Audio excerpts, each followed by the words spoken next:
capítulo 14, versículo 22 ao 36.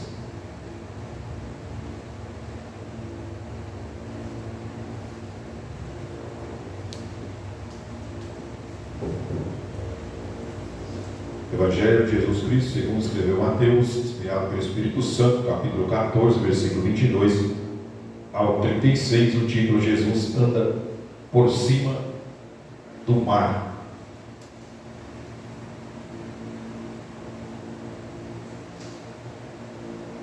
Diz assim a palavra do Senhor: E logo ordenou Jesus que os seus discípulos entrassem no barco e fossem adiante para a outra banda, enquanto despedia a multidão.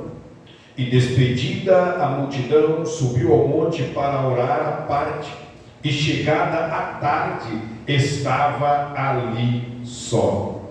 E o barco estava já no meio do mar, açoitado pelas ondas, porque o vento era contrário.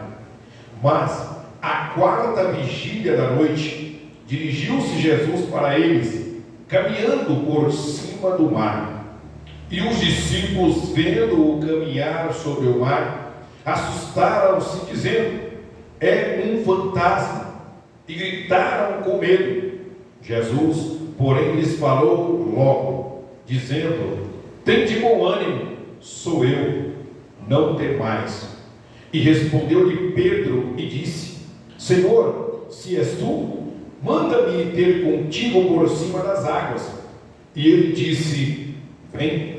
E Pedro, descendo do barco, andou sobre as águas para ir ter com Jesus. Mas, sentindo o vento forte, teve medo, e começando a ir para o fundo, clamou, dizendo: Senhor, salva-me. E logo Jesus, estendendo a mão, segurou e disse-lhe: homem de pequena fé, por que duvidaste? E quando subiram para o barco, acalmou o vento. Então aproximaram-se os que estavam no barco e adoraram, dizendo: és verdadeiramente o Filho de Deus. E tendo passado para outra banda, chegaram à terra de Genezaré. E quando os homens daquele lugar o conheceram, mandaram por todas aquelas terras em redor e trouxeram-lhe todos os que estavam enfermos e rogaram-lhe que ao menos eles pudessem tocar a orla da sua veste, e todos os que a tocavam ficavam sãos. Você pode dizer amém por esta palavra? Amém. Vamos orar. Pai, nós te agradecemos mais uma vez pelo privilégio de estarmos na tua casa. Estamos, ó Pai, neste culto da comunhão, estamos aqui em adoração ao teu santo nome. Daqui a pouco nós sentaremos à mesa com o Senhor, e agora nós iremos partilhar deste alimento espiritual que é a tua palavra. Espírito Santo de Deus, mais uma vez eu me submeto à tua vontade, ao teu poder, à tua graça, à tua sabedoria.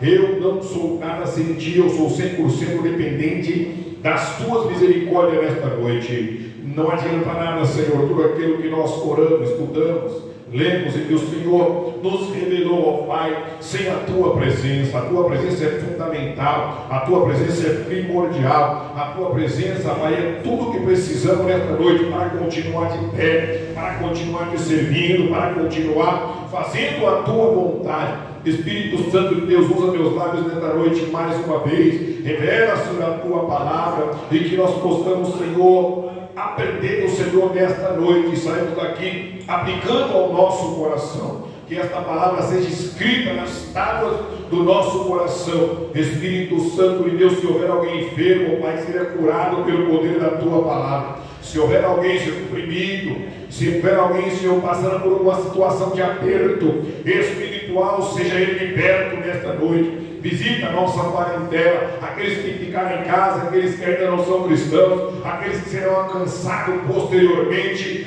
por esta publicação desta palavra, Senhor. E que nesta noite, ó Pai, nós tenhamos mais uma vez o privilégio, e eu sou grato a Ti, Senhor. Eu sou o maior privilegiado de ser o primeiro, Senhor, a receber receber de Ti a palavra do Senhor para compartilhar com a Tua igreja. E nesta noite, ó Pai, mais uma vez, nós assumimos, Pai, o compromisso de ministrar, Senhor, a Tua palavra, e que o Senhor possa falar, e que nós possamos ouvir, que nós sejamos não somente ouvintes, mas praticantes da Tua palavra.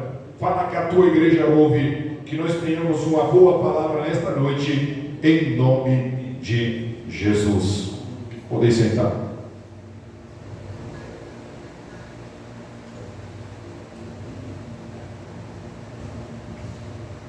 Aleluias. Estamos diante, irmão, de essa passagem, ela é narrada pelos três evangelhos: Marcos, Mateus, nós lemos, Marcos 6, do 45 ao 56, e João 6, do 16 ao 21. Porém, antes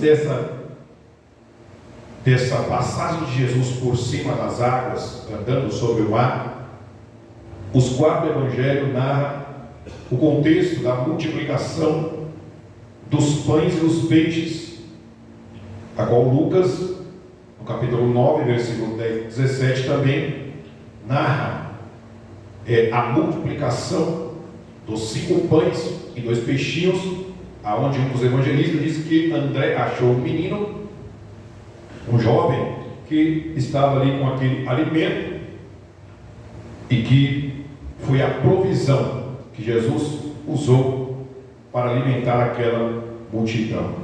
E o contexto é este: Jesus está saindo de férias, irmão, na nossa linguagem, com seus discípulos.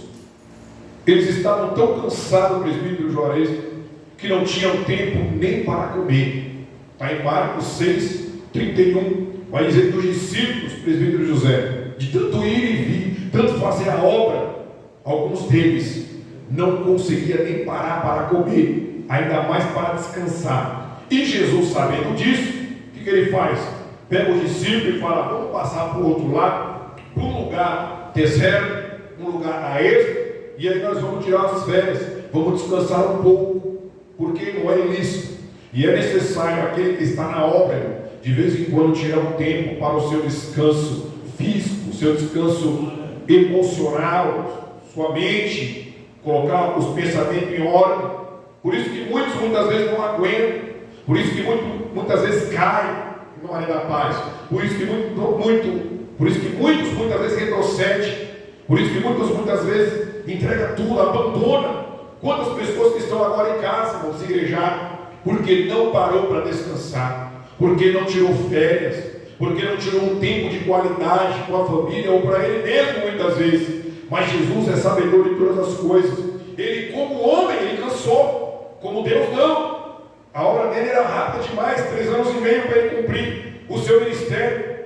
Mas como homem ele cansou. E aí ele, sabendo que seus discípulos estavam exaustos, fatigados, ele os chama para tirar um descanso, uma férias, um tempo de refrigério. Além da agenda congestionada, irmão, além de ele estar em tal e tal lugar, e muitas vezes Jesus se programava para estar em tal lugar e fazer tal coisa ali, e de repente a casa enchia. Ele estava em casa em Cafarnaum, e a casa cheia. Chegou 4 homens, eu posso dizer que eram amigos, e trouxe uma cama, e não tinha como entrar na casa. Jesus muitas vezes fazia uma programação, como ele fez aqui, atravessar para o outro lado e ficar sozinho. De repente chegava lá, tinha 5.000. Ou seja, a agenda dele era congestionada. E para completar, irmão, a necessidade desse descanso mental e físico, eles tinham acabado de receber a notícia da morte de João Batista. Uma morte trágica, uma morte terrível. Não foi alguém que morreu de doença como foi Eliseu. Não foi alguém, irmão, que estava numa situação ali e foi degradando até a morte, não. Foi uma morte súbita. Bendito seja o nome do Senhor. Ele foi degolado na prisão de Maquerós por ordem de um rei bêbado que estava comemorando o seu aniversário, encheu a cara, estava de olho na filha da mulher, porque já tinha pegado a mulher do irmão, e falou para a menina: eu te dou até metade do meu reino, Ela foi na mãe. A mãe já estava injuriada com João Batista, porque ele denunciou o pecado dos dois. Falou: pede a cabeça de João Batista num prato, uma bandeja. Meu Deus do céu, terrível. E eu chorei diante desse texto, irmão, semana passada, meditando nessa palavra, porque foi muito triste a morte de João Batista. Muitos de nós não queremos perder a cabeça por falar a verdade. Muitos têm negociado, irmã Maria da Paz, muitos têm falado a mentira, muitos têm andado em concordância com o mundo, com medo de perder a cabeça. Mas João Batista não teve medo, não. Ele falou a verdade para aquele rei, e por ordem daquele rei bêbado, a pedido de uma mulher adúltera, trouxe. Infelizmente o rei tinha temor e sabia que João Batista era um homem santo, um homem de Deus, mas como ele tinha falado, a palavra do rei não ia voltar, e ele ia ficar envergonhado diante daqueles homens grandes, tribunos que estavam ali naquela festa. Ele mandou decapitar e trazer a cabeça de João Batista. Os discípulos de Jesus tinham acabado de receber a notícia. Os discípulos receberam primeiro e aí passaram para Jesus. E aí, diante de todo esse contexto, irmão, Jesus então proporciona ao discípulo um descanso merecido. Eles saem para um lugar solitário, deserto. Mas ao chegarem naquele lugar deserto, não estava mais deserto. O texto diz, irmão, que uma multidão, irmão, saiu, alguns a pé, outros de barquinho na frente, correndo, não sei como. Eles chegaram primeiro naquela cidade, naquela aldeia, do outro lado do mar de Tiberíades. E quando Jesus chega ali, já tem uma multidão, irmão, carente, faminta. Ele olha para os discípulos e fala: essa multidão aqui é como que se não tivesse pastor. É uma multidão que está abandonada, doente e faminta. E eles já haviam descoberto o plano antecipado da caravana dos discípulos. Para espanto e surpresa do discípulo, Jesus não despede a multidão. Oh, glória! Jesus sempre se importa, irmã Mariazinha, com o seu problema e com a sua dor. Jesus sempre se importa com a sua enfermidade. Jesus sempre se importa, irmão, com o seu sofrimento. Você não está sozinho, você não está sozinha. Jesus se importou com aquela multidão. Ele foi lá para um propósito, para descansar. Mas quando chegou ali e viu aquela multidão carente, doente e faminta, irmão, ele falou para os discípulos: não tem como eu despedir eles de qualquer jeito. Oh, glória! Jesus não despede a multidão, antes ele cancela as férias e passa o dia ensinando, curando e alimentando aquela multidão, aquele povo aflito. E pior, ao fim do dia, em vez de continuar o programa de férias, ele compele, ou seja, ele obriga. Aqui nós lemos no versículo 22 que ele ordenou. Em Marcos 6 vai dizer que ele obrigou os discípulos a passar para o outro lado.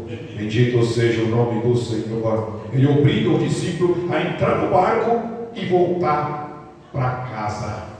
E por que Jesus pediu, irmãos, discípulos, antes de despedir a multidão?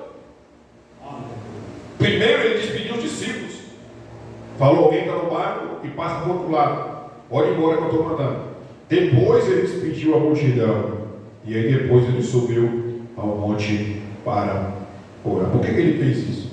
Tem propósito, tem razão. Jesus não faz nada à toa, por acaso. Duas razões pelo menos nós temos. Porque primeiro ele despediu os discípulos antes de despedir a multidão. A primeira razão é para livrá-los de uma tentação.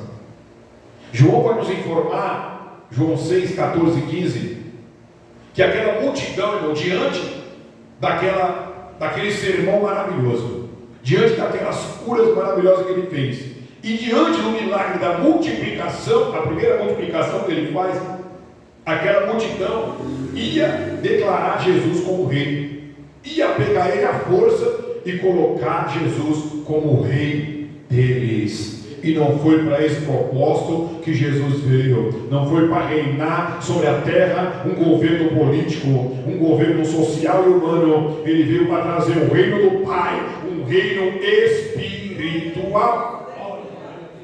Jesus, irmão, estava poupando os discípulos dessa tentação, ou seja, de uma visão distorcida da sua missão. Não veio, irmão, para ser rei humano. Quando Bartimeu ouve que ele está vindo, começa a clamar: Jesus, filho de Davi. Mateus narra o seu evangelho Jesus como o rei dos judeus, mas a missão dele não foi para reinar com a espada, não foi para sentar num trono de ouro, aleluia, glória a Deus, foi para carregar uma cruz, subir no alto do madeiro e nos dar o direito ao reino celestial, aleluia. Os 12 não estavam prontos, irmão, para enfrentar esse tipo de teste, visto que sua visão do reino ainda era muito nacional e política. Os discípulos, Jesus não se curvou à tentação da popularidade. Antes, ele manteve-se em seu propósito e resistiu à tentação por meio da oração. Aleluia! É através da oração que a gente vence. É através da oração que a gente mata a carne. É através da oração, irmão, que o inferno recua. É através da oração que nós entendemos e reconhecemos qual é o nosso propósito na terra. Segunda razão, porque Jesus pediu os discípulos, depois pediu a multidão, para interceder por eles na hora da prova. Versículo 23, e despedida a multidão, subiu ao monte para orar, e chegada a tarde, estava ali só. Jesus não tinha tempo para comer, mas ele tinha tempo para orar. Bendito seja o nome do Senhor. A oração era a sua própria respiração. Jesus estava no monte da oração quando os viu em dificuldade. Marcos 6, 48.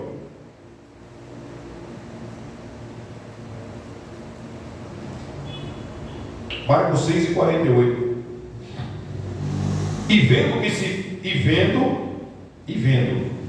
que se fatigavam a remar, porque o vento lhes era contrário, perto da quarta vigília da noite, aproximou-se deles andando sobre o mar e queria passar adiante deles. E vendo-os, Jesus estava orando, mas estava vendo. Não importa o que você está passando, Jesus está vendo a sua dificuldade, viu a dificuldade dos discípulos, viu a prova que ele estava passando. Jesus não perdeu de vista a sua vida e nem a sua dificuldade.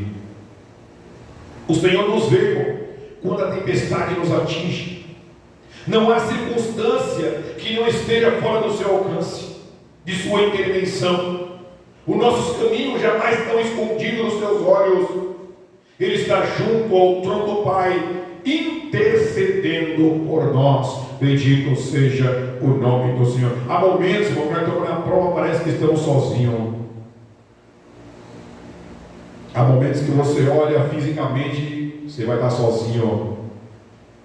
Há momentos que vai ter que carregar a cruz sozinho. Há momentos que você vai ter a ajuda do Simão Sirineu. Há momentos que você vai ter a ajuda de um levando a carga do outro. Mas há lutas, há problemas, há situações, há conflitos, há desafios, há provas, há tempestades, a qual você vai estar sozinho. Mas lembre-se que ao lado do Pai, Romanos 8,34 diz que ao lado dele tem um que intercede por nós. Olha aí, Romanos 8,34. Quem nos condenará?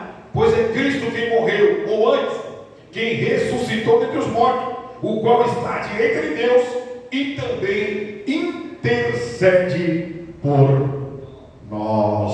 Ele está lá intercedendo, irmão Saulo. Ele está contemplando as suas dificuldades, os seus problemas, a sua limitação. Ele sente o fardo que carregamos e sabe pelo que estamos passando.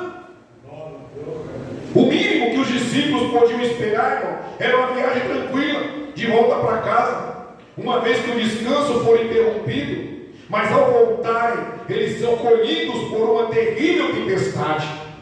Este episódio encerra grandes lições e traz no momento certo as grandes tensões da alma humana. Quando os discípulos acharam que agora eles iam voltar para casa tranquilo e deitar no barco, como foi no capítulo 8, Jesus estava no barco, mas dessa vez ele não está. Eles acharam que eles iam voltar e outros, eles tinham experiência, irmão. Eram homens que vieram do mar, eram homens que tinham a convivência no mar, homens que eram pescadores, acharam que ia voltar tranquilo, mas quando ele menos esperava, a tensão na alma, a aflição, a luta, literalmente a batalha contra o mar. Aleluia. As tempestades, irmão, da vida chega para mim, chega para você. Não é só porque eu sou pastor, irmão, que tempestade não vem, vem também. Não é porque você é de oração, as tempestades vêm, vem também. Não é porque você está em desobediência, irmão, que a tempestade veio para te punir, não. A tempestade vem, bendito seja o nome do Senhor. A vida, irmão, espiritual, ela não se desenrola, irmão, numa estufa, nem numa colônia de férias. As tempestades chegam e chegam para todos. Aleluia. Elas são inevitáveis. As tempestades vão alcançar os ricos, irmão, e vai alcançar os pobres também. Alcança doutores e analfabeto, alcança crente e alcança ateu. Não importa, irmão, qual é a religião, não importa qual é a crença, qual é a cor da pele, qual é a sua formação secular. As tempestades chegam e vai chegar com força na vida de todos. Agora importa é quem vai te socorrer. Aleluia. E elas chegam sem aviso, irmão Maria da Paz.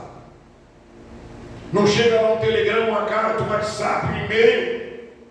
Vai vir uma tempestade. Como os meteorologistas, não tem meteorologista, aleluia, para as tempestades espirituais. Não tem quem consiga prever, irmão, a não ser o dono de tudo. Mas muitas vezes ele não nos avisa, irmão, quando a tempestade vai chegar. Não tem meteorologia para tempestade espiritual. Não tem. Ela chega sem aviso prévio.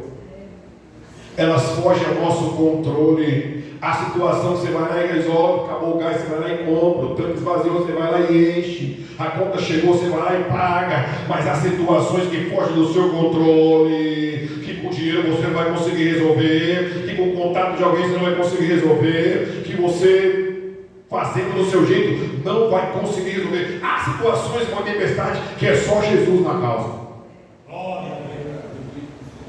Aleluia. Pega de surpresa, irmão. E elas são inadministráveis. Você vai conseguir controlar, irmão. Você vai conseguir acalmar essa tempestade que vem com o seu próprio jeito, com o seu remo, com a sua experiência. Os discípulos eram Pedro, Tiago, João e André. Quando Jesus os chamou, eles estavam pescando. Eram homens experientes. Mas diante dessa tempestade, irmão, eles não conseguiram fazer nada. Oh, glória. E outra, essas tempestades que vêm, irmão, são pedagógicas. É para nos ensinar, é para te ensinar, está te forjando, está te fazendo crescer espiritualmente, está te dando experiência, está te dando robustez espiritual. Você vai ficar mais forte, você vai conseguir suportar outras que virão. As tempestades sempre nos ensinam uma ou mais lições. Os discípulos de Jesus estão enfrentando uma avassaladora tempestade.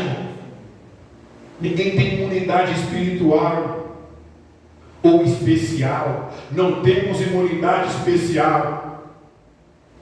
Porque eu tenho tantos anos de crente. Tempestade vai vir. Mas eu tenho uma credencial de pastor. A tempestade vai vir. Mas eu sou líder. Eu oro, eu prego, eu leio a Bíblia todo dia.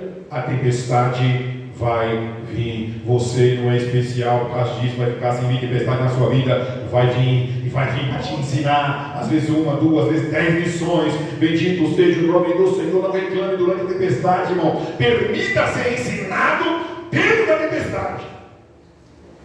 Não pula do barco, senão você afunda. Deus nos livra, irmão. Guarde isso.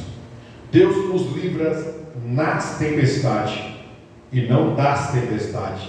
Você vai passar, mas fica tranquilo. Ele está lá no monte, orando e está te vendo. Hoje ele está aqui, olhamos agora Romanos 8,34, ele está sentado no trono do Pai olhando. Quando no capítulo 7 do livro de Atos dos Apóstolos, Estevão, diácono Estevão, foi apedrejado, ele olhou para os seus avós e falou: perdoa eles, porque não sabem o que fazem. Aí quando ele levanta os olhos para cima, Maria, está Jesus em pé, do lado direito do Pai, olhando para Estevão. O céu já estava se abrindo para receber a sua alma. Enquanto você é apedrejado, Deus está no alto e sublime trono, contemplando e aguardando o seu espírito subir.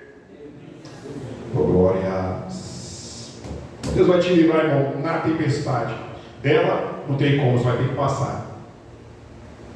Muitas vezes, irmão, as maiorias ou as maiores tempestades que enfrentamos não são aquelas que acontecem fora de nós, mas aquelas que agitam a nossa alma e levantam vendavais furiosos em nosso coração. Quantas lutas em 2023, e não é, rapaz? E que a maior tempestade foi dentro da alma, o mar fica revolto, as ondas se levantam, turbilhões de pensamentos, de sentimentos, de emoções, de medo. Bendito seja o nome do Senhor. Mas passou por ela. Os tufões mais violentos não são aquelas que agitam a circunstância, mas os que deixam turbulentos nossos sentimentos. O barco da vida balança o casamento, balança o diagnóstico médico, balança a vida espiritual, mas permaneça no barco. Ele está de cima do monte, está olhando. Bendito seja o nome do Senhor. As tempestades da vida chegam mesmo quando estamos em obediência. Guarde isso. Mateus 14, do 22 ao 24. Ó. Mateus 14, do 22 ao 24. Quem mandou o discípulo entrar no barco? Foi Jesus. Obrigado, irmão. Quem mandou, quem obrigou, quem compeliu.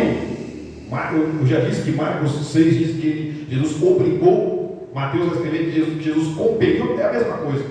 Jesus deu uma ordem, ordenou: entra no barco e volta para casa, passa para o outro lado. Ele estava debaixo da palavra de Jesus? Estava debaixo da obediência?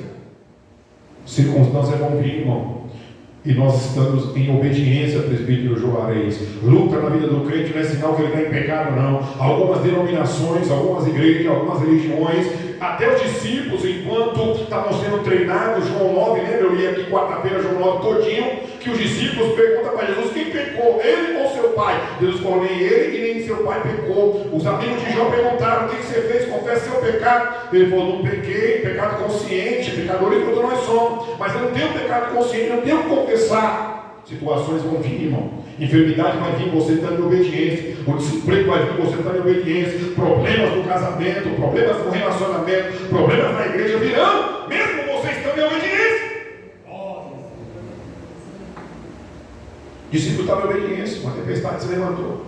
Jesus que falou: entra no barco e passa para o outro lado. E ele foi lá para o monte orar.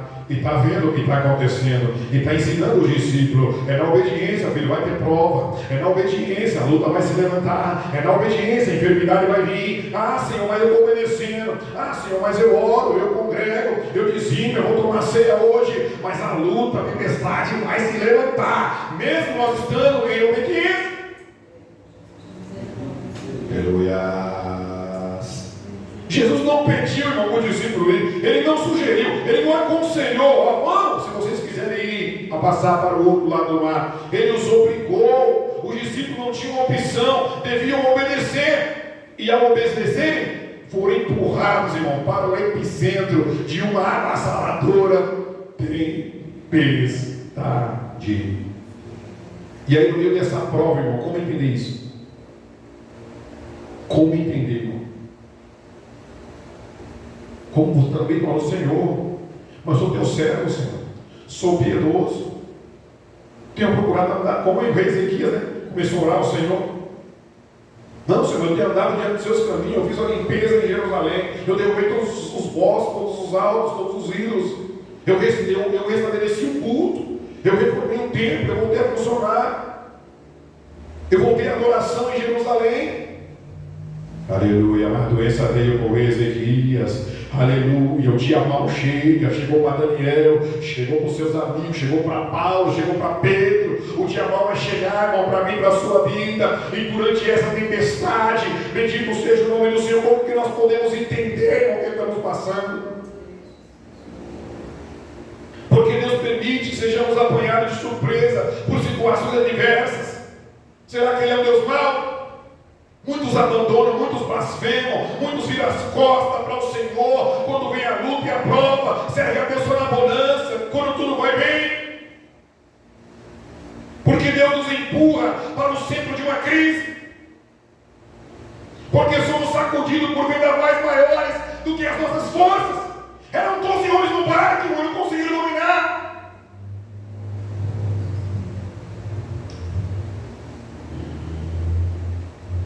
Porque acidentes trágicos, perdas dolorosas e doenças graves assolam aqueles que estão fazendo a vontade de Deus. Para nós é mais fácil entender, irmão, que a obediência sempre nos leva para os jardins e não para a fornalha da aflição. Para nós é mais fácil entender, toda obediência, tudo vai dar certo. Mas com Deus não é assim não. É mais fácil aceitar que a obediência nos livra da tempestade, em vez de crer que ela nos arrasta para as correntes mais poderosas. Fica claro, portanto, que a presença de problemas nem sempre significa que estamos fora do propósito de Deus, ou que Deus é indiferente à nossa dor. Ele está nos ensinando. Lembra que a tempestade é pedagógica? Ela está te dando uma lição ou mais. Você está aprendendo. Primeiro, Deus está ensinando você, e depois você vai usar isso para ensinar os outros. Quando Deus te usar para aconselhar alguém, quando Deus te usar para visitar alguém, quando Deus te usar para orar por alguém, você vai ter experiência para contar, você vai ter bagagem, você vai dizer, eu já passei por essa tempestade aí, ó, e aí eu fiz isso, de repente ela cessou. Oh, glória. Não reclame, irmão, durante a tempestade. Não murmure. Não questione Deus porque você está passando por isso. Porque Deus levou seu marido, porque Deus levou seu filho, porque você ficou doente, porque você está em cima da cama, porque as portas se fechou. Não questione Deus. Ele está trabalhando. Na verdade, a vida cristã, irmão, não é uma sala VIP e nem é um parque de diversões. Não fique desanimado, irmão, por causa das tempestades da vida. Elas podem ser inesperadas para você, mas não é inesperada para Deus. Os discípulos não sabiam que a tempestade ia pegar eles no meio do caminho, mas Jesus e Deus sabiam. Bendito seja o nome. Deus sabe o que você está passando. Deus sabe o que você vai passar amanhã, o mês que vem, o decorrer de 2024. Deus sabe o dia da sua morte. Deus sabe o dia do arrebatamento. Deus sabe tudo. E nós não sabemos de nada. E muitas vezes achamos que sabemos. Oh, glórias. Elas podem estar fora do seu controle, mas não está fora do controle de Deus. Você pode não entender a razão delas, mas elas são instrumentos pedagógicos de Deus na sua vida. Deus está te ensinando, Deus está te capacitando, Deus está te lapidando, Deus está te preparando. Lembra de Jeremias 18? É o vaso nas mãos do oleiro. Está formando você, está formando o seu caráter cristão, seu caráter espiritual, está te fazendo sólido, está te fazendo forte, está te fortalecendo para aquilo que virá.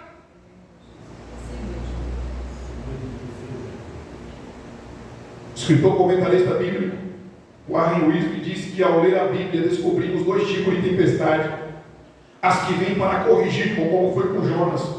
Realmente, quando você lê os 4 capítulos de Jonas, você vê que ali a tempestade veio como uma punição para ele pela desobediência dele. Veio para corrigir ele. Não matou Jonas. Deus providenciou até o escape para ele, aquele grande peixe, abriu a bocona, levou ele para o fundo do mar. Ele orou, ficou ali 3 dias, 3 noites, depois o grande peixe vomitou ele na praia. Aí ele pegou, foi lá na rodoviária, no porto, né?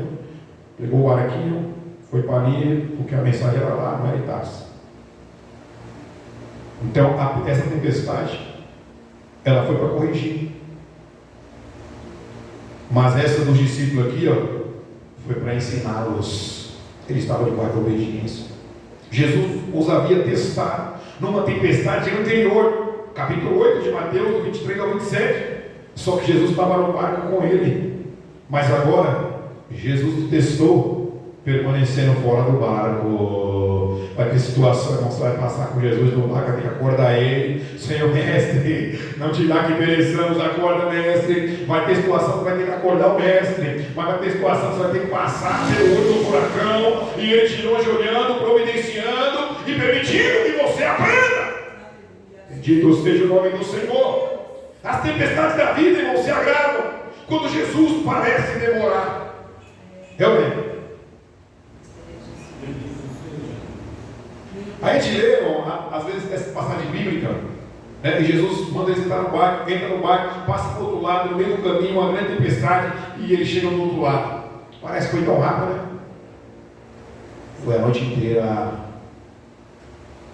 Quando Jesus os manda entrar no barco, é de tarde ainda.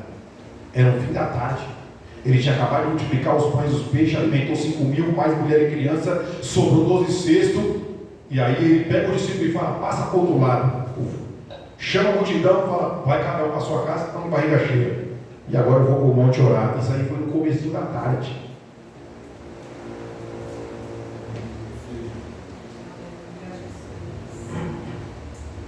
Os discípulos de Jesus, irmão, passaram horas amargas e de grande desespero procurando remar contra a maré. Marcos 6,48, acabei de ler. Marcos 6:48. E vendo que se fatigavam a remar, porque o vento lhes era contrário.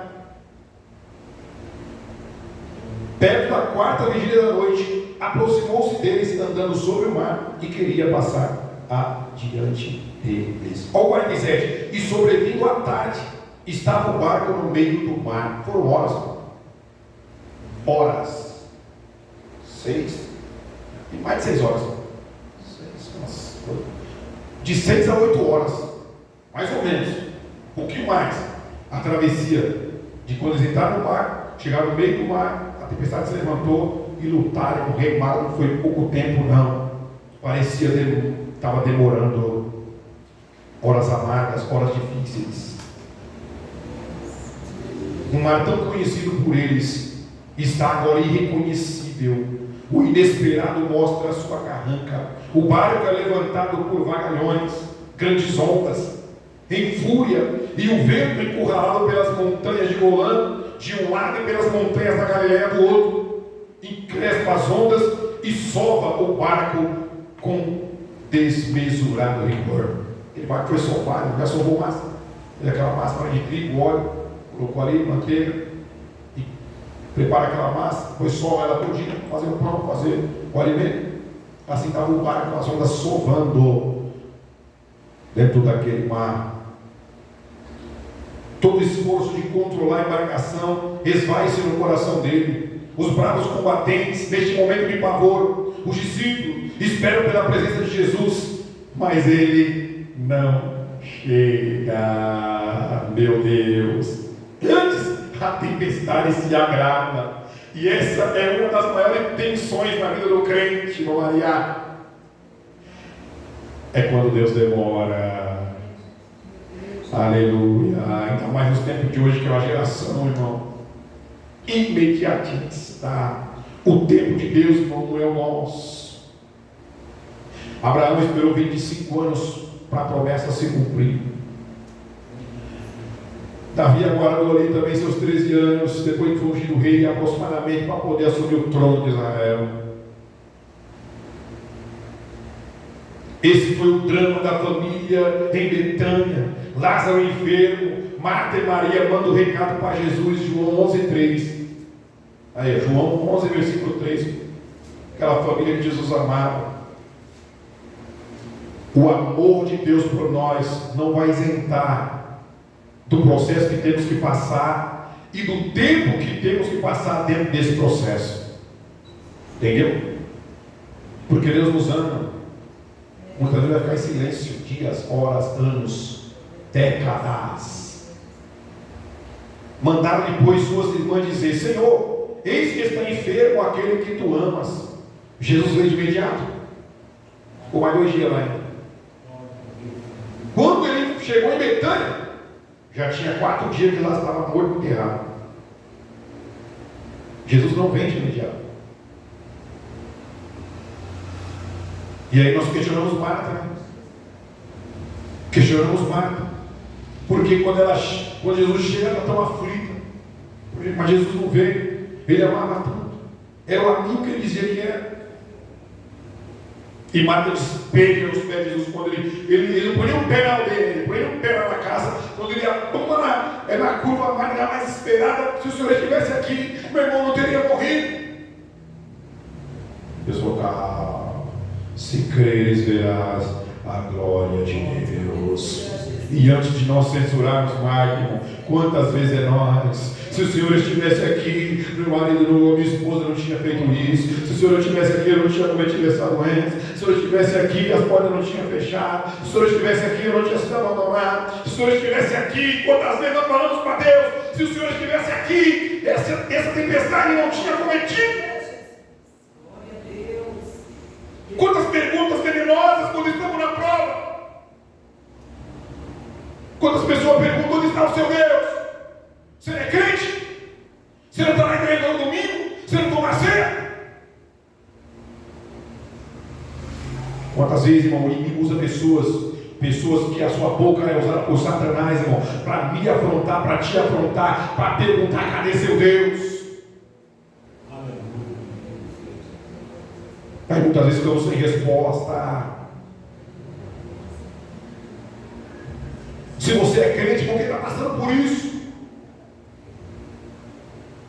Muitas vezes, irmão, o maior drama que enfrentamos não é a tempestade, é a demora de Deus em vir nos socorrer. Bendito seja. Esperar uma angústia. Pensa você na fila ali esperando 2 horas para ser atendido. Pensa você no trânsito, aquele engarrafamento, o acidente aconteceu, você não consegue passar. Você está com hora marcada, você vai vir para o culto, você tem que chegar na escola, você tem que chegar no trabalho, você tem que chegar em casa, tem alguém te aguardando, o compromisso você marcou, você olha para o relógio, está tudo parado, tudo fechado, não acontece nada. Você não fica aflito, irmão, nem pela situação que você está. Às vezes você está no ar-condicionado, às vezes você está embaixo de um abrigo, às vezes você está numa situação confortável, mas a demora é uma angústia na alma. Esperar o tempo de Deus não é fácil. Bendito seja o nome do Senhor. Mas Ele não chega atrasado. Nem a tempestade está fora do seu controle. Jesus não chegou atrasado em Betânia. A ressurreição de Lázaro foi um milagre mais notório, irmão, do que curar o enfermo. Tinha um propósito. Jesus tinha ressuscitado a filha de Jairo, que tinha morrido em poucas horas. Tinha ressuscitado o filho da viúva de Naim, que tinha morrido 1 dia, 2 dias, no mesmo dia saiu para o sepultamento. No meio do cortejo, ele levantou o menino do esquife. Mas o morto com 4 dias, irmão, foi o primeiro. A própria Marta, a irmã, falou: já cheira mal. Quando chegou ao pé do sepulcro, falou: cheira mal porque é de 4 dias. Jesus falou: tira a pedra, Lázaro, vem para fora. Oh glória, a tempestade que você está passando está demorando, porque o testemunho vai ser grande, porque Deus vai usar essa tempestade que você está passando para alcançar milhares de vidas através da sua vida. Os judeus todinho de Betânia passaram a crer em Jesus pela ressurreição de Lázaro. O nome de Deus foi glorificado e esse foi o propósito. Aleluia. Jesus sabe onde você está, como você está e para onde Ele vai levar você. Ele está te vendo, fica tranquilo. Ele sabe o seu endereço. Ele não precisa de Waze, Google Mapa. Ele não precisa precisa de aplicativo nenhum. Ele te localiza, porque seus olhos são como chama de fogo. Ele te contempla, ele sabe a hora que você levanta, a hora que você dorme, as lágrimas no travesseiro ele vê teu joelho prostrado no chão nas madrugadas, ele contempla o seu dia a dia, a sua vida para a igreja, muitas vezes no sacrifício, ele está te vendo.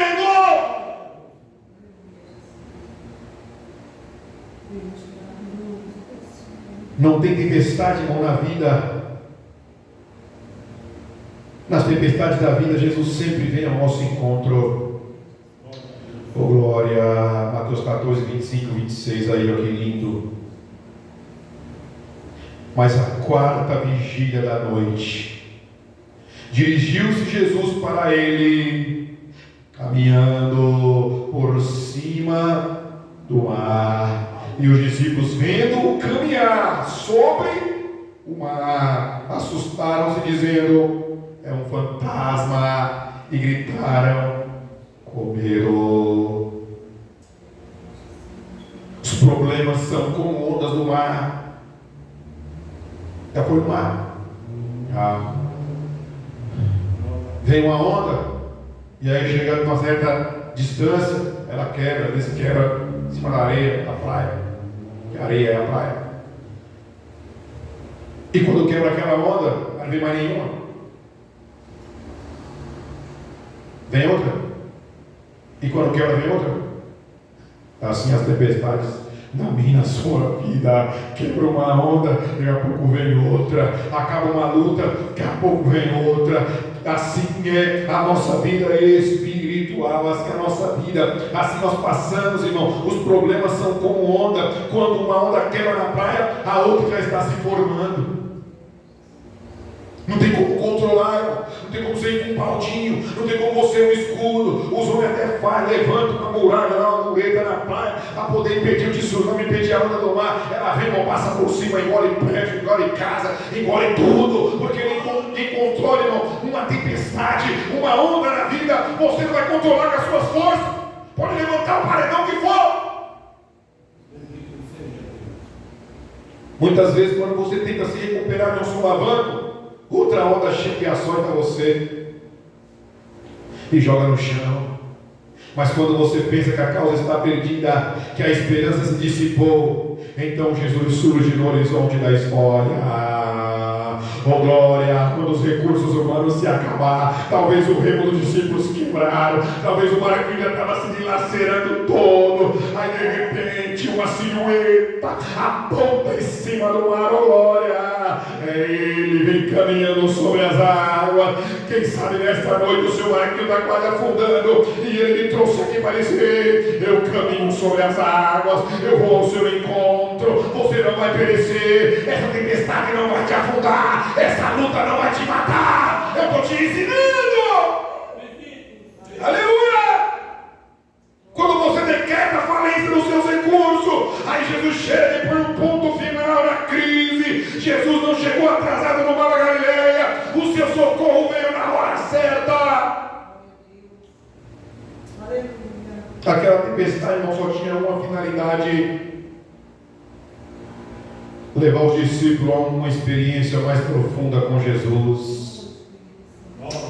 Quantas lutas que você passou e que aí você ficou mais íntimo de Jesus. Deus permite, muitas vezes estamos acomodados, muitas vezes nós estamos com a vida boa, não acontece nada, e você se esquece até de Deus. Aí de repente uma tempestadezinha para você se aproximar dele, e você muitas vezes está na obediência, mas vem algo mais, uma tempestade para o quê? Para te levar no profundo com ele, para te levar numa experiência que você não teve com ninguém, que você nunca tinha tido com ele antes.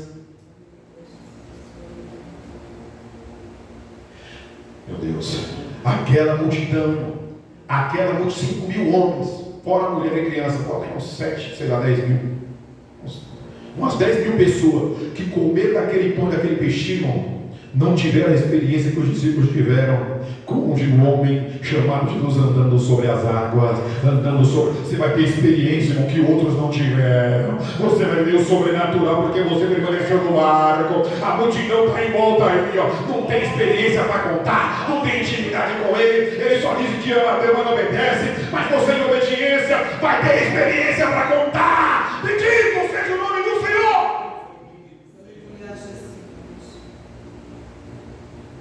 As tempestades da vida, nas tempestades da vida, Jesus vem ao nosso encontro, mesmo quando achamos que não há mais esperança de livramento.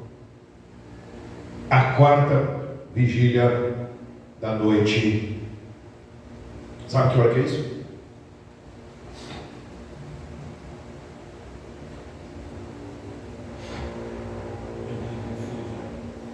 A noite dos judeus era dividida em 4 vigílias. Primeira vigília, das 18 horas para nós, ou das 6 da tarde às 9 horas da noite. Segunda vigília, das 9 da noite à meia-noite. Terceira vigília, da meia-noite às 3 da manhã. Quarta vigília, das 3 da manhã às 6. Foi nesse horário, entre 3 e 6 da manhã. Foi na madrugada. Glória.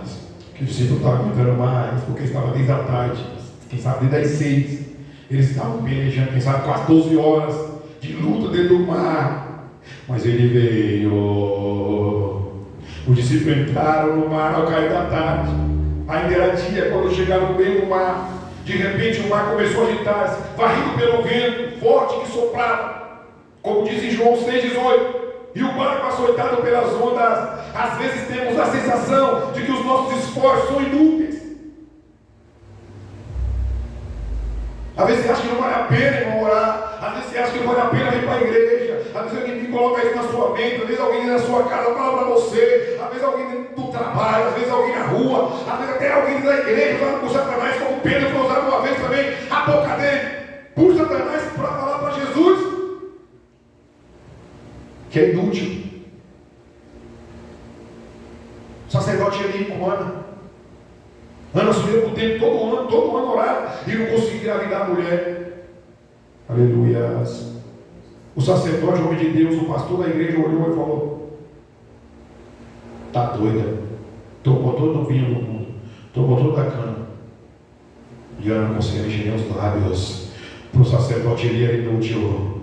Aleluia, mas a oração dela estava sorrindo. No tempo certo, o homem vem andando sobre o mar na vida dela. E no ano seguinte ela segurou Samuel. Oh glória, aquilo que Deus vai tirar, irmão, é sobrenatural. Aleluia, aguarda mais um pouquinho. Continua, persevera. Não é inútil, não. Continua remando, continua vindo, continua acreditando, continua intercedendo, continua buscando. Bendito seja o nome do Senhor. Que de repente você vai orar e Ele vai vir andando sobre o mar. Aleluia. Remamos contra a maré, esforçamos, choramos muitas vezes, clamamos, jejuamos, mas o perigo não se afasta. Nessas horas os problemas tornam-se maiores que as nossas forças. Mas quando tudo parece perdido, quando chega a hora mais escura, irmão, foi às 3 ou às 6 da manhã, e naquela época não tinha farol, como hoje tem farol em alguns lugares marítimos, não tinha luz na embarcação, não tinha lanterna, não tinha nada para iluminar, mas de repente vem a luz do mundo andando sobre as águas. Glórias! Foi na hora escura, é na madrugada da nossa história que Jesus aparece, irmão, e põe fim à nossa crise. Jesus sempre vem ao nosso encontro, irmão. Ele sempre vem quando nós desejamos. Mesmo que na quarta vigília da noite. Pelo contrário, o Senhor não vem quando desejamos, Ele vem quando necessitamos. Ele sabe, 1 Coríntios capítulo 10, 1 Coríntios 10, versículo 10 ou 11 vai dizer que Deus não permite, irmão, uma tentação maior do que as nossas forças. Se você aguentou até hoje, ou até onde você vai aguentar, é onde Deus permite. Quando você não aguentar mais, Ele virá andando sobre as águas.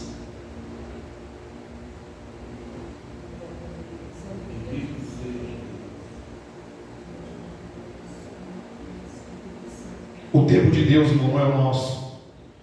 Ele não nos livra da prova, Ele nos livra na prova. Deus não impediu, Ele podia, mas não impediu Sadraque, Mesaque e Abednego de ser lançado numa fornalha de fogo ardente, aquecida 7 vezes mais, aonde os homens que lançaram os meninos queimaram. Deus podia livrar eles da obediência a Deus, Porque a ordem daquele rei Nabucodonosor era adorar aquela imagem, e eles só adoravam o Deus de Israel. O Deus a qual nós servamos tem o poder de nos livrar. Os meninos falaram para o rei, quando chamou ele, e deu eles mais uma chance, ele falou: não, vamos se encostar. Se Deus nos livrar dessa fornalha, ele é Deus. Se Deus nos livrar para morrer dessa fornalha, nós vamos se encontrar com ele logo.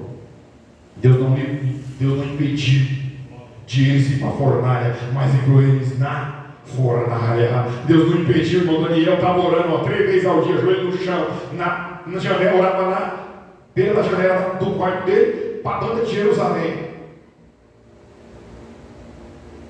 Deus não impediu, irmão Daniel, de ir para a cova. O rei Dario até se compadeceu, jejuou a noite inteira, não conseguiu dormir. O rei ficou mais atormentado que ele. O rei ficou atribulado, Daniel dormiu tranquilo, fez do leão travesseiro. Deus não vai, Deus nunca vai permitir você entrar na prova para ele te livrar lá dentro. Mesmo se te lançar na cova, ele vai mandar o anjo para te tirar de lá. Se mandar na fornalha, o quarto homem, como foi andando sobre as águas, foi andando no meio do fogo também. Ele é Deus do fogo, Deus da água, Deus da terra. Ele é Deus. Aleluia.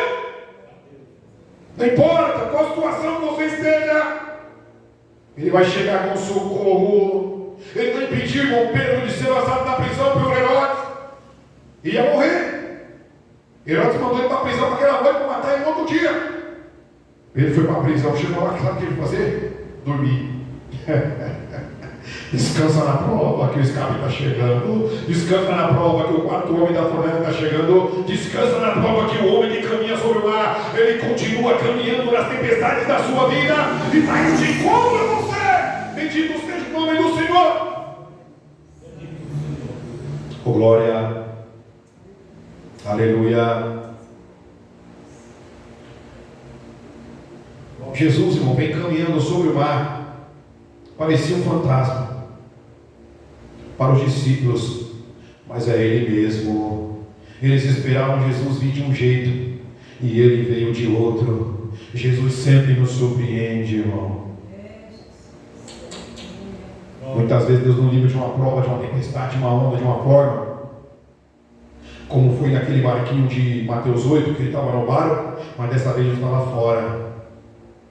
Jesus curou muitos cegos, cada um de uma maneira. Para um ele fez lodo, cuspiu, ele fez lodo, colocou no olho, mandou lavar no canto. Para outro ele falou: vai, está curado.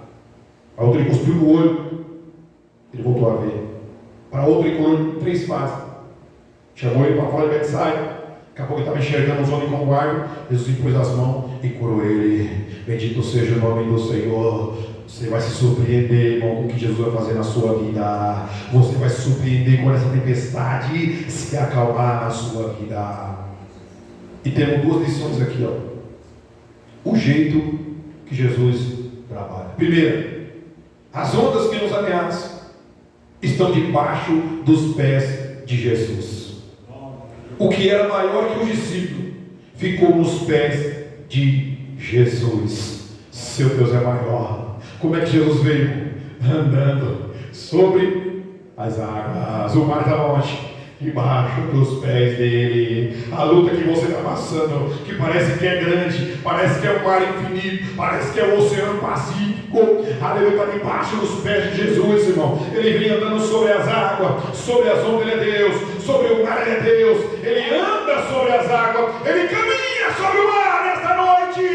Este problema que parece insolúvel, para ele é nada, é estrago nos seus pés. Aleluia! Quantas vezes nós olhamos a situação e parece um gigante? Lembra de Golias? Ninguém ousou enfrentar o gigante. Daqui a pouco vem Davi, 1,70 m aproximadamente, menino, 17 anos, aproximadamente, tinha mais, eu tinha menos. A Bíblia não diz a sua idade, só diz quando começou a reinar com 30.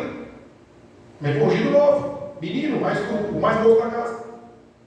Daqui a pouco ele chega, trazendo queijo para o rei, para o capitão do exército, para os irmãos, farinha, pão. Ele ouve aquele ali, irmão, aquele gigante, o gigante, ele só lembrou do Senhor dos Exércitos que ele servia, aquele que andava sobre o mar e coloca o gigante debaixo dos pés. Falou: quem vocês circuncisam para afrontar o exército do Deus vivo? Você vem a mim com lança, com espada, mas eu vou contra você em nome do Senhor dos Exércitos. Às vezes nós passamos por alguma situação, uma enfermidade, um problema na família, um problema interno, um problema psicológico, e achamos que é o fim, irmão. Mas quando nós olhamos para o nosso Jesus, irmão, ele coloca isso aí, ó, debaixo dos pés dele. Ele vem andando sobre as águas, sobre o seu problema. Segunda lição: Jesus faz da própria tempestade o seu caminho para chegar às nossas vidas. Profeta Naum, capítulo 1, versículo 3. Profeta Naum.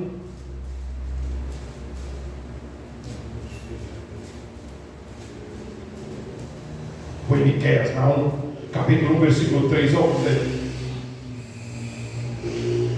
O Senhor é tardio em irar-se, mas grande em força. Ao culpado não tem por inocente. O Senhor tem o seu caminho na tormenta e na tempestade, e as nuvens são o pó dos seus pés. O Senhor caminha na tormenta, o Senhor caminha na tempestade. O caminho do Senhor, irmão, é na prova que você acha que é maior que você. Pode ser maior que você e que eu, mas não é maior que o nosso Deus, não. Nosso Deus caminha na tormenta, caminha na tempestade, caminha sobre o mar. Pode ser o mar da Galileia, o mar vermelho, o rio Nilo, pode ser a prova que for, ele caminha sobre o mar. Nas tempestades da vida, Jesus vem, irmão, para nos dar o pleno livramento. Jesus, irmão, não apenas vem ao nosso encontro na hora da aflição, mas vem para nos socorrer. Ele tem amor e tem poder. Algumas lições aqui, ó. Primeiro, Jesus vem para acalmar as tempestades da alma, que muitas vezes está agitada, muitas vezes está ansiosa.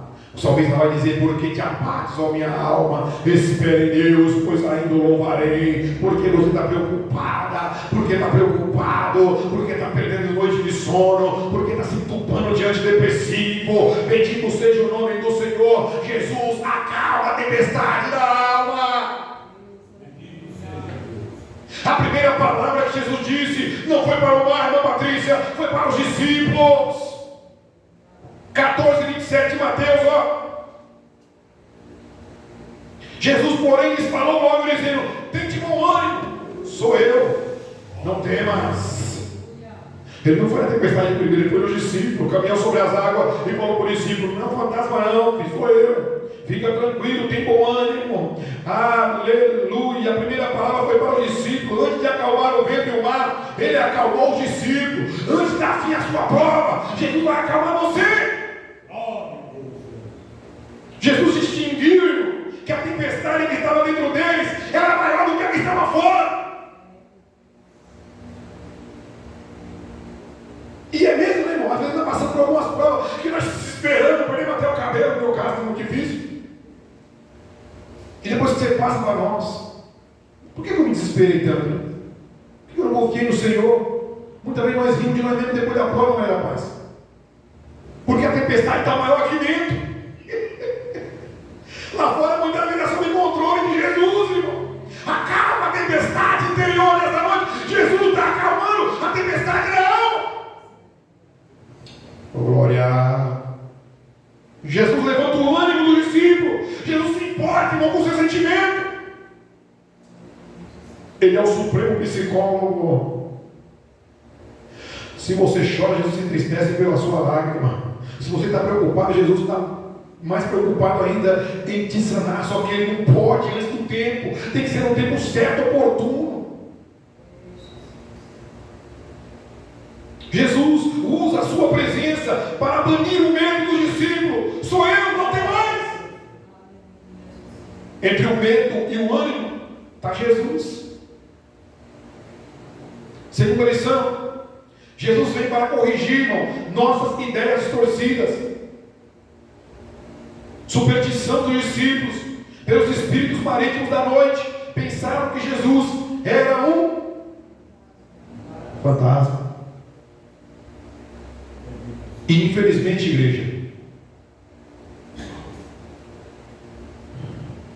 eu não conheço a vida de vocês, seu dia a dia, sua casa, suas manias, seus medos. Conheço vocês aqui.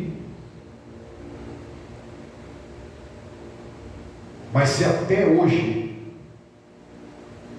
Jesus me trouxe aqui para dizer essa palavra, a superstição é algo forte ainda hoje.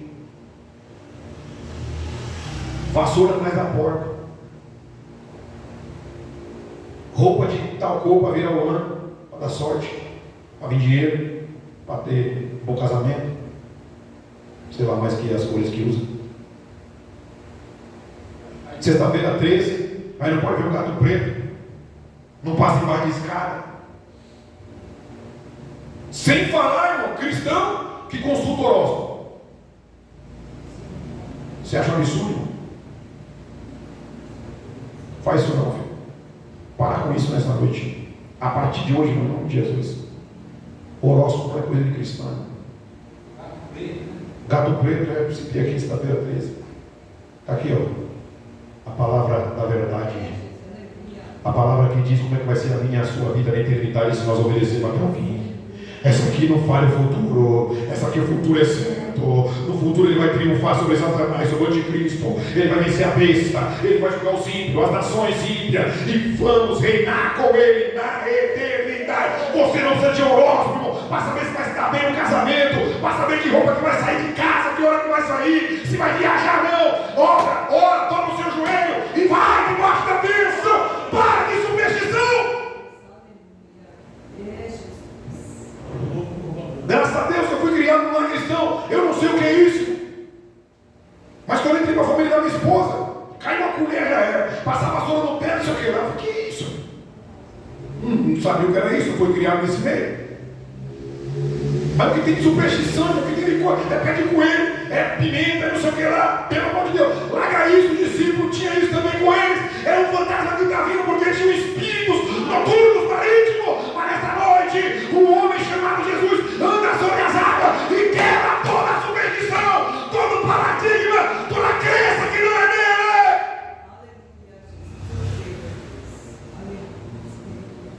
Que sim, o Senhor é leão, é câncer, é área, não sei o que lá. Que sim, meu Senhor me ensina. Eu sei que meu nome está escrito no livro da vida. E quando ele voltar, que eu esteja preparado e você também. Glória a Deus. O que tem de crente mover o nosso, pelo sim. Deus. Se converta nesta noite em nome de Jesus. Larga essas práticas. Larga essa superstição para lá, não vai te levar para o céu. Os discípulos estavam com essa superstição, não. Ainda hoje está aprendendo nas igrejas, irmão, que o Espírito Santo vai, limpa, irmão, cada crente que ainda é apegado a isso. Ah, foi uma tradição que eu aprendi com a minha mãe e com meu pai.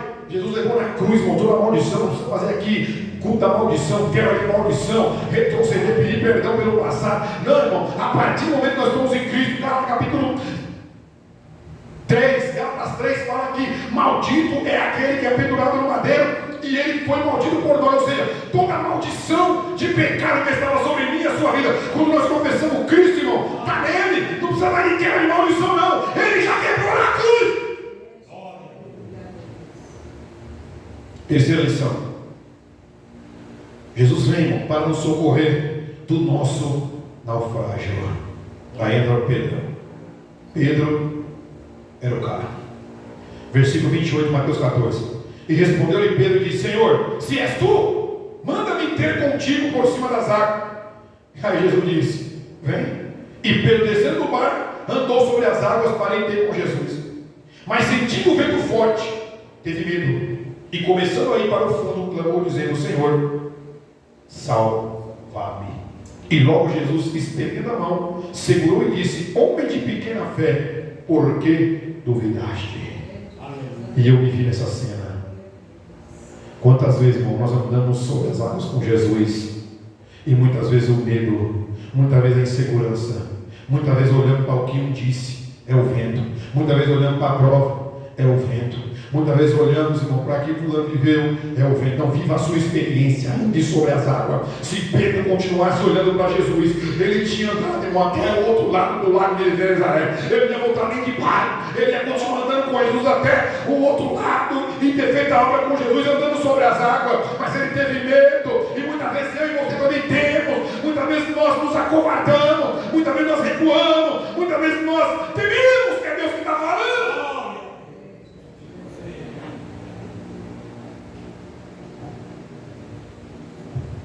Pedro foi cheio de fé, irmão, e pela palavra de Jesus disse: vem.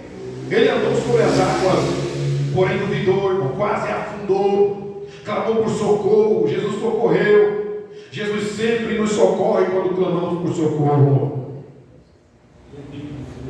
Talvez ele não clamou ainda.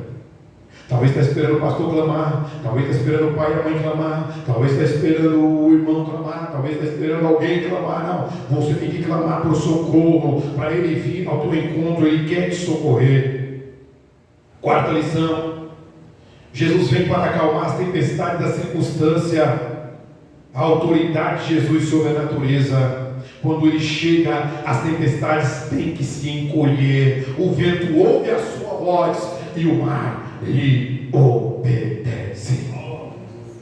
Jesus é poderoso, irmão, para acalmar com as nossas tempestades existenciais, a tempestade conjugal, o divórcio doloroso do cônjuge e dos filhos, a crise financeira, a enfermidade, a depressão, o medo, a inferioridade. A tempestade pode ser maior do que você, mas ela está debaixo dos pés de Jesus.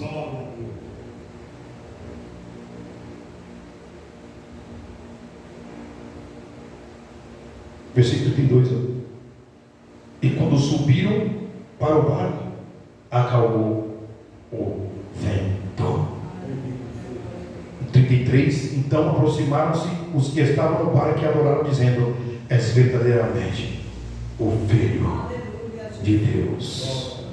Para concluir, quando Jesus chega a Genezaré, outra multidão o reconhece.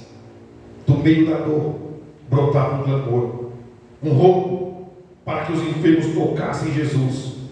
Devemos levar os enfermos a Jesus. Nosso rei é mestre, tanto na terra como no mar, seja sobre o mar de Genezaré ou seja na terra de Genezaré. Ele acalma as tempestades e cura as enfermidades. Ele toca as ondas com os pés e elas ficam firmes. Ele toca os corpos doentes com as mãos e eles ficam curados. Por onde Jesus passava, a virtude fluía dele para aliviar as pessoas dos seus fardos. Ele é Jesus, está aqui na pessoa do Espírito Santo. Em breve, daqui a pouquinho, nós vamos tomar o seu corpo e o seu sangue. Ele continua acalmando tempestades. Não importa qual a sua tempestade, irmã Cida. Não importa qual é a tempestade da sua vida, irmã Patrícia. Não importa qual é a tempestade da sua vida, irmã Mariazinha. Jesus continua acalmando tempestades. Tempestades existenciais, conflitos existenciais, tempestades que só você sabe que passa. Ninguém está vendo o mar revolto na sua vida. Mas aguarde que em breve ele vai vir andando sobre as águas. Aleluia. Entender a palavra, igreja? Descansa no Senhor. Aleluias. Que Ele considerar o desejo do vosso coração.